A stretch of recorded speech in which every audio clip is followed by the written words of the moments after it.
நாட்டிலேயே அதிவேகமாக இயங்கக்கூடிய வந்தே பாரத் ரயிலுக்கு இணையாக அதே வரிசையில் தற்பொழுது வந்தே மெட்ரோ ரயிலும் இணைந்திருக்கிறது.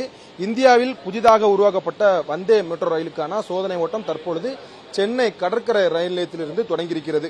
சென்னை கடற்கரை முதல் காட்பாடி வரை புதிதாக உருவாக்கப்பட்ட வந்தே மெட்ரோ ரயிலுக்கான சோதனை ஓட்டம் தற்பொழுது தொடங்கியிருக்கிறது. அந்த ரயிலில் தான் நாம் பயணித்து வருகிறோம். சென்னை திருப்பதி, சென்னை கடற்கரை, காட்பாடி என ஒட்டுமொத்தமாக 240 கிலோமீட்டருக்குள் முக்கிய நகரங்களை இணைக்கும் வகையில் வந்தே மெட்ரோ ரயில்கள் இந்திய ரயில்வே சார்பிலே உருவாக்கப்பட்டிருக்கிறது.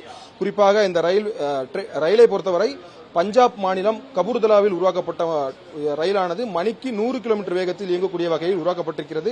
ஒட்டுமொத்தமாக 12 பெட்டிகள் கொண்ட வந்தே மெட்ரோ ரயில் சோதனை ஓட்டம் தற்பொழுது தொடங்கியிருக்கிறது. இந்த ரயிலை பொறுத்தவரை 100 பேர் வரை அமர்ந்து செல்லவும் 200 பேர் வரை நின்று செல்லும் வகையில் 12 பெட்டிகளுடன் மணிக்கு 100 கிலோமீட்டர் வேகத்தில் இயங்கக்கூடிய வகையில் தற்பொழுது இந்த சோதனை ஓட்டம் முயற்சி தொடங்கியிருக்கிறது.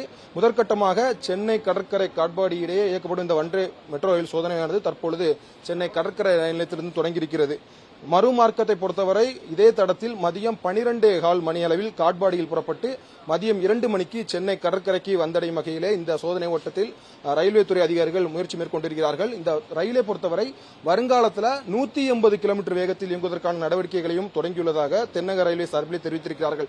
இந்த சோதனை ஓட்டத்திற்கு அடுத்தபடியாக சென்னை திருப்பதி இடையேயும் அதைத் தொடர்ந்து 180 நகரங்களை இணைக்கும் வகையிலும் வந்தே மெட்ரோ ரயில்களை இயக்க திட்டமிட்டுள்ளதாக ரயில்வே துறை அதிகாரிகள் கூறியிருக்கிறார்கள். குறிப்பாக வந்தே பாரத் ரயில்கள் நாட்டிலேயே 60க்கும் மேற்பட்ட நகரங்களை இணைக்கும் வகையில் 60க்கும் மேற்பட்ட ரயில்கள் இங்கு இயக்கப்பட்டு வருகின்றன.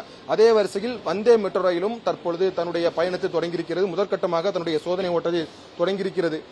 வந்தே பாரத் ரயிலை பொறுத்தவரை 2019ஆம் ஆண்டு மும்பை, புனே, சென்னை, மைசூர், சென்னை, கோவை, டெல்லி, அகமதாபாத் என முக்கிய வழித்தடங்களில் இயக்கப்பட்டு வருகிறது. அதே வரிசையில் 250 கிலோமீட்டர் தொலைவிற்குள் 2 முக்கிய நகரங்களை இணைக்கும் வகையில் தினசரி ரயிலாக இந்த வந்தே மெட்ரோ ரயிலை இணைக்கும் வகையில் ரயில்வே துறை அதிகாரிகள் சோதனை முயற்சியை மேற்கொண்டிருக்கிறார்கள். சென்னையிலிருந்து காட்பாடி செல்லும் வகையில் இந்த சோதனை ஓட்டம் முயற்சியானது தொடங்கியிருக்கிறது. மணிக்கு 180 கிலோமீட்டர் வேகத்தில் செல்லக்கூடிய வகையிலும் இந்த ரயிலை வேகத்தை அதிகரிக்க ரயில்வே துறை அதிகாரிகள் முயற்சி மேற்கொண்டு வருகிறார்கள்.